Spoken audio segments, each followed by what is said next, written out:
লক্ষ্মীকান্তপুর লোকালের জার্নিটা কেমন, ব্যক্তিগত জীবনে ওঠা হয়েছে? হ্যাঁ, লক্ষ্মীকান্তপুর লোকালে। আচ্ছা, সবার আগে নমস্কার জানাই। হ্যাঁ, আমি যখন থিয়েটার করতাম, মানে কাঁচরাপাড়া থেকে কলকাতায় এসে থিয়েটার করতাম, তখন আমার রিহার্সাল থাকতো বালিগঞ্জে, কখনো কসবায়, তো গড়িয়ায়।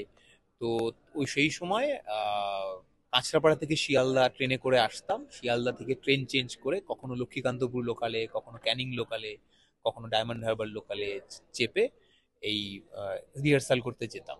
তো সেই সময় অনেকবার চড়া হয়েছে। অন স্ক্রিন যে লক্ষ্মীকান্তপুর লোকাল, সেখানের এক্সপিরিয়েন্সটা বলো। হ্যাঁ, অন স্ক্রিন আমার এক্সপিরিয়েন্স এই খুব ইন্টারেস্টিং, কারণ আমি যে ধরনের চরিত্র এখনো পর্যন্ত আমাকে অফার করা হচ্ছিল, বা আমার ফিজিক্যাল, আমার প্রেজেন্সের জন্য বহু বার আমাকে পুলিশের চরিত্রে কাস্ট করা হয়েছিল। তো সেই সময় দর্শক অনেকবার দেখে আমাকে, তারা আমার পারফরমেন্সের খুব মানে প্রশংসা করেছেন, কিন্তু সেই সঙ্গে আমাকে এটাও তাদের আর্জি জানিয়েছেন যে তারা একটা মানে রোমান্টিক চরিত্রে বা গ্রামের কোনো চরিত্রে আমাকে দেখতে চায়, বা অন্যরকম হাটকে একটা চরিত্রে দেখতে চায়। তো সেই সুযোগটা এইখানে পেয়েছি। যেহেতু এই গল্পে মানে চরিত্র অনেকগুলো, এবং অনেকগুলো চরিত্রের তাদের ছোট ছোট জীবনের গল্প, তো এখানে স্পেসটা কম হলেও চরিত্রটা ভিন্ন, এবং অনেক দর্শকেরই মানে মনের কিছু মানে ইচ্ছে সেগুলো পূর্ণ হবে।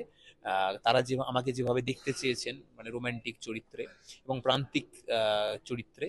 তো এখানে একেবারেই পুলিশের চরিত্র নয়, আমার চরিত্রটার নাম হচ্ছে প্রেম যাদব, যে বিহার থেকে এই লক্ষ্মীকান্তপুরে এসে সে এই লক্ষ্মীকান্তপুর প্ল্যাটফর্মে তার একটা ছোট্ট চায়ের দোকান আছে, এবং সেই চায়ের দোকানেই এই গল্পের তিন মুখ্য চরিত্র যারা, মালতী, সরস্বতী এবং কল্যাণী, ওর দোকান থেকে চা খেয়ে যায়, এবং ওখান থেকে ওখানে আবার ফিরে যখন বাড়ি যায় তখন ওর দোকান থেকে চা খেয়ে আবার বাড়ি যায়।